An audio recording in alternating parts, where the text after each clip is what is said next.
It's been 16 years since the insane world of the original Psychonauts. The announcement of a sequel, after over a decade, sparked my interest and I began delving into the development of this 2005 cult classic. That's when I uncovered the most bizarre and challenging game development story I think I've ever heard. One which threatened the survival of Double Fine Productions before its inaugural release. How the original Psychonauts ever reached store shelves and into players' hands is beyond incredible.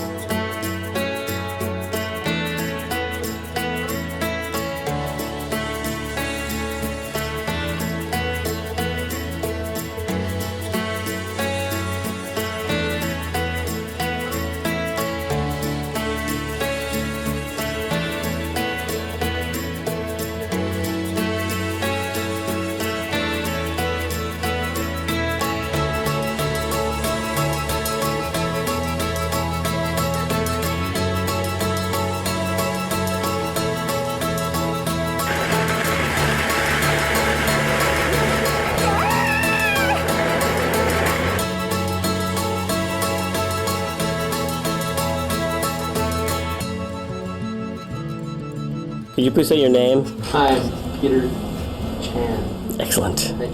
Could you please state your full name? Peter Chan.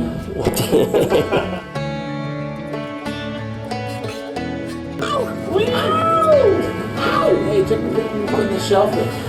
Ow! I'm partying! Partying! I am officially partying!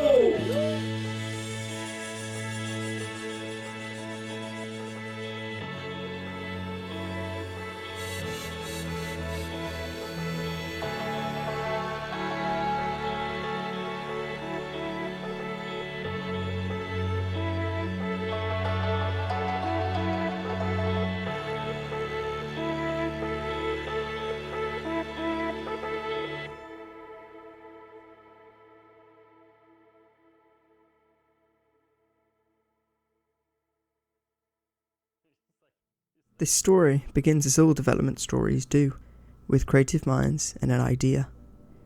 Psychonauts originated from the mind of Tim Schafer during the production of Full Throttle. Schafer envisioned a sequence in which the protagonist would endure a psychedelic experience brought on by a peyote plant. This idea was rejected from Full Throttle by publisher LucasArts on the grounds that it wasn't family friendly. But Schafer kept this initial idea and developed it in his own time, conjuring up the mental world that would be Psychonauts. That's when the idea really took off in my head. It was just like, oh man. And he goes into all these different minds, and some of the things he doesn't know are in his own head, or is he getting interference from other brains, and all these metaphors, and you start thinking about people who are like, have different paranoias or fears or mental hang-ups, what that would look like in their mind, and then it's just like one idea after another started coming out. From here, Schafer left LucasArts to form his own studio, Double Fine Productions, in 2000, where he would go on to make this vision a reality when development began on Psychonauts in 2001. But before development could truly begin, Double Fine would need a workspace. This proved a daunting task in 2001 with the dot-com boom, a stock market bubble caused by the over-speculation of internet-related companies, which drove up prices. The only workspace the team could afford in San Francisco was a warehouse on Clara Street, which executive producer Carolina Murdoch described as having a rough and ready startup vibe. And at first it didn't seem so bad. The team had so much space that they could park their cars next to their desks. Yet as time went on, its flaws started to show. It was interesting. The neighbourhood surrounding their office was rough, with cars frequently being broken into. As Murdoch recalled the situation with there being a dead body in a doorway across the street one day, a victim of an overdose. On another occasion, a woman from the hotel next door to their office leapt out of her window and landed on the roof, breaking her leg and their office ceiling in the process. Events like this weren't infrequent during their stay at the Clara Street warehouse. Yet the problems didn't end once you crossed the threshold into their office. The electricity was unreliable, which was particularly problematic for a video game developer. Inside it was cold, and the team could not use heaters, as they would often blow the circuit breakers. And when you plug them in, the power would completely go out in the entire building. Rats took up residence around the building, and on rainy days, the sewers under the office would flood, leaking sewage from the toilets all through the building. Much like the sewage, these problems rose, delaying production on a project that was already struggling with deadlines. These humble beginnings in a San Francisco warehouse became depressing, disgusting, and dangerous. With frequent crime, a rising rat problem, and the sewage situation, there's no wonder that the studio wanted to move as soon as they could. Thankfully, following the fall of the dot-com bubble by 2002, Double Fine were able to move. By July 2003, the team had moved into a much more comfortable and accommodating, climate-controlled space without the fear of power outages and shit tsunamis. Sadly, a change in workspace didn't put an end to the setbacks. Being a new studio, there were extensive growing pains that hindered development. The game's code was quickly becoming unmanageable for the small team. Sometimes, it even bogged down level designers for entire days as they worked to untangle the code.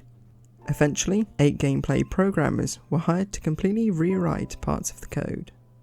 The ever-increasing scope of the game strained resources and made testing iterations a challenge, albeit a vital one, to avoid breaking already existing code.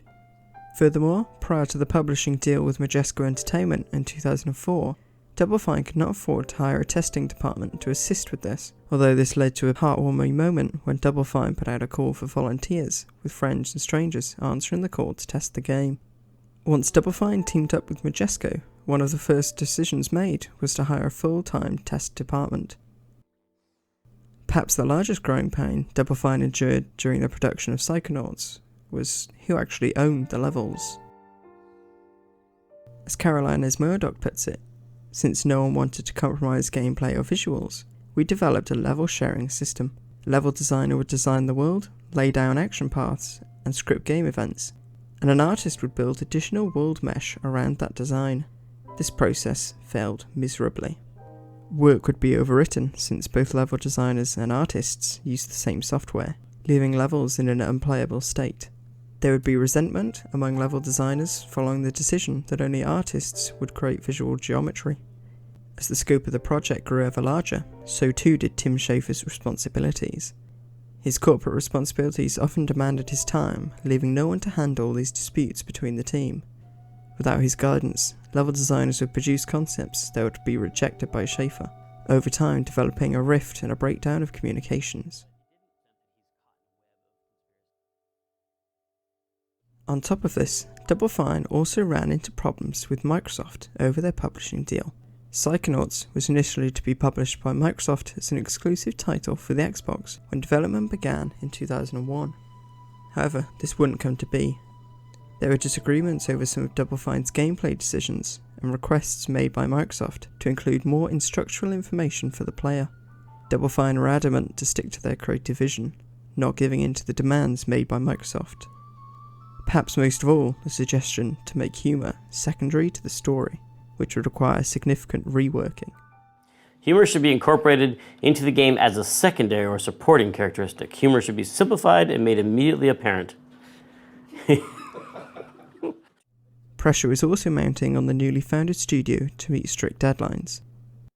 But the impression that I had was it was pretty close to shipping, which it definitely was not. As Murdoch described one occasion in which the studio only learned of the requirements of a milestone after they had already submitted content, causing issues for approval and receiving funding. By 2003, prior to the office move, Psychonauts was at risk of cancellation by Microsoft could they not develop a build of the game that demonstrated its fun factor. Double Fine were determined, and with the new management, including Es Murdoch, and a renewed focus, the studio went on to create the iconic Black Velvetopia level. This was well received by Microsoft and saved the game from the brink of cancellation, but it would only be a year later, in 2004, when the team would face this harsh reality yet again.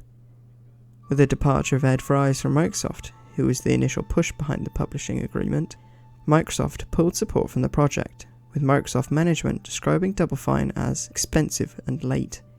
This came at a time when the studio thought they were finally reaching peak productivity. Ed Fries just quit. But everything's going to stay the same. Nothing's going to change. but he just quit. I was like, oh, well, I wonder if that's going to change anything. Double Fine then endured a period without the security of a publisher.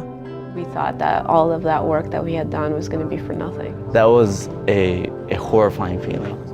We were at a point where you could kind of see what it was going to be, and you knew that it was something special, and so we just kept working. There's no way I'm going to let this thing die. Demoralised but not broken, the team continued to work on the game as they searched to secure funding. As Carolina's Murdoch recalled, "It took all of our savings, careful money management, and a little help from our friends to survive the cancellation. We continued to work hard on milestone builds, though we had no publisher to submit them to. Tim and I focused on securing new funding." The team had to prepare for the worst, being completely honest about the situation they were up against. In the face of this threat, Double Fine continued to work on the game, holding out hope that a publisher could be found before it was too late. In an interview with GameSpot in 2004, Schaefer recounted this period as stressful but awesome in a way, as it had allowed them to focus solely on the game, without any outside distractions. Games are like that little daisy in Horton Hears a Who. You know how Horton puts his ear really close to the daisy and hears a tiny voice inside. That's what games are like. You need it to be nice and quiet sometimes, so you can hear the game talking to you. Sometimes the game says, "I need more combat," or "there are too many inventory objects." And that's the voice you can trust, the one that comes from the game. Of course, it's still better to have a publisher, and ideally you have a good relationship with them, where you can both listen to the daisy together. Their determination had paid off. By August 2004, Double Fine had negotiated a publishing deal with Majesco Entertainment. This allowed them to continue development and go on to publish the game on Xbox and Windows PC in 2005. As part of the terms, however, Double Fine had to forgo the hiring of new staff as planned, but without the benefit of scaling back the design. These two factors coalesced into heavy crunch time for the developers who had already poured heart and soul into the project. The team has worked tirelessly, beyond what was reasonable and humane, to get the game into a good state. Double Fine's team and resources were stretched further still when Majesco announced a PlayStation 2 port of Psychonauts to be developed by Bugcrack Creations in October of 2004. 4.5 years in the making, Psychonauts was finally finished when it went gold in March of 2005. It released shortly after on the 19th of April 2005 for Windows and Xbox, and June 22nd, 2005 for the PlayStation 2. The team had overcome the crazy workspace, the impossible deadlines, the internal struggles, and navigated the treacherous realm of publishing deals. We had managed to dodge 100 bullets without compromising the quality of the game, losing ownership of the company, or missing a single day of payroll. Through a series of setbacks and disappointments that would have decimated other groups, the Double Fine crew displayed an unshakable spirit, resulting in the creation of one of the most cohesive teams I've ever seen. Upon release, it was well received, with critics praising its unique and quirky world and comedic writing. But even with this monumental task complete, Psychonauts and Double Fine were in trouble. I remember being really proud of it, but then thinking, like, why aren't more people buying it? And I think the team took that really hard too, because they, like I said, they put everything they had into it. I think a lot of it was just timing. I think the game took too long to come out. And there was just so much hype was like on the next gen stuff. This is my Xbox 360. It's here and it's on. Majesco projected a strong financial quarter after Psychonauts' release, but quickly readjusted their fiscal year projections to a staggering degree. What was predicted to be $18 million in profit quickly became $18 million in losses. CEO Carl Jankowski announced his immediate resignation following this news. By the end of 2005, Psychonauts had shipped only 100,000 copies in North America. Even by March 2012, the game had sold only just 400,000 copies. Psychonauts was a financial failure. Thankfully, there is a turn in the story, as in June 2011, the publishing deal made with Majesco Entertainment had expired, meaning full publication rights reverted back to Double Fine. From here, they could launch the game on more digital storefronts and platforms, and it worked. Since Double Fine's acquisition, the company was able to make more sales than they had achieved in the whole period prior. At the end of 2015, Psychonauts had sold nearly 1.7 million copies, with more than 1.2 million occurring after Double Fine's acquisition of the rights. It was a long road full of setbacks, but finally, Double Fine's Psychonauts succeeded almost 10 years after its release, now establishing itself as a cult classic in gaming. It's amazing that Psychonauts ever actually made it into players' hands, overcoming terrible working conditions, risk of cancellation on multiple occasions, and a newly formed studio struggling to keep up with the ever-increasing vision for the game. This trial by fire during Psychonauts forged Double Fine into who they are today. In 2021, it's been just over 2 decades since the birth of Double Fine Productions and Psychonauts. The studio has gone through lots of change and development over the years, but one thing has always remained the same. Their hard work and dedication to creativity is unwavering. This precedent continues with Double Fine's latest project, Psychonauts 2, set to release 25th of August 2021, after receiving nearly $4 billion by 2016 through a crowdfunding platform called Fig.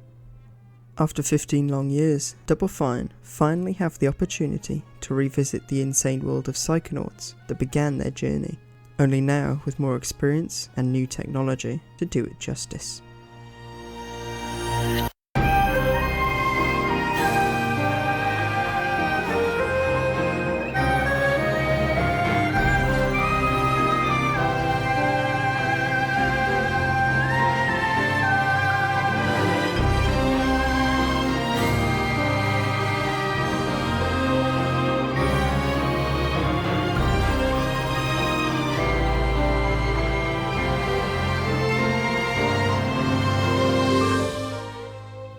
Hi, thank you for watching. Hope you enjoyed this investigation into the development of the original Psychonauts. When I heard the news of a sequel after such a long hiatus, I found myself really intrigued into learning about the history of the studio and the game. That's when I came across this crazy story, full of sewage, rats, dead bodies, crunch, navigating the world of publishing deals for a small indie studio. It really caught my attention. So I hope you enjoyed it and you found it interesting. If you did, then check out the other videos on my channel. I've got a video on why the introduction to Titanfall 2 is so good, so be sure to check that out. And also check out the articles I've got on my Medium page, where I write a lot about games, and all my videos can be found in written form on my Medium page, so check that out and follow me on Twitter if you're interested in hearing my random thoughts. Anyway, thank you, and I'll see you next time. Goodbye.